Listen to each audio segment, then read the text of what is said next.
时在地新闻继续要来讲，有一间公司叫做喜铺喜铺，专门咧卖妈妈包，就是妈妈专用的卡邦啊。这是大牌子，创立超过10年，一年卖卡邦啊卖超过1亿。伫台北有3间的店面。即摆讲这个姓周的创办人恶意倒销，欠销超过7000万。根据着周刊的报道，这个姓周的创办人伊的翁婿用公司喜铺的名义，甲银行贷款，搁甲钱庄借钱。今年开始就无够还钱咯，搁用各种的抢大雷脱产。咱的记者打电话过，拢无人接，无人回应。我想你还没准备好，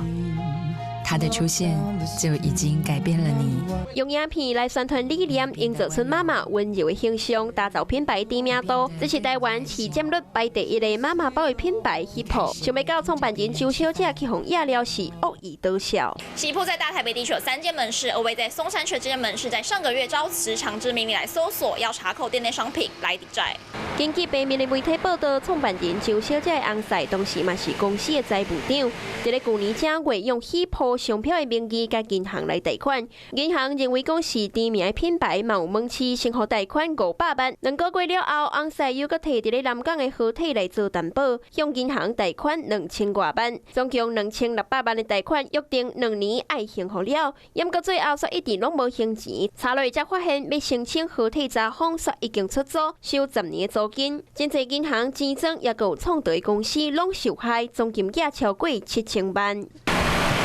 实际倒来到现场，无看到半个人，大门营业的时间嘛互掠掉。不过其实警方上门的时阵，店员早就有准备，摕出着租厝的租约，也有商品出厂的证明，强调商品的所有权是属于另外一间公司，因为喜铺已经早一步将商标权转让给其他的公司。您拨的电话未开机，请稍后再拨。实际打电话给本人，却无得到回应。不过根据了解，创办人回应周刊是因为疫情的期间爱维持品牌经营，无势力带着关押利息的款项，为着要保护消费者的权益，才将品牌商标的使用权转予会当信任的合作伙伴。虽然讲强调继续处理债务问题，不过行员出面来压了欠钱无要还，恐惊已经严重去影响到品牌形象。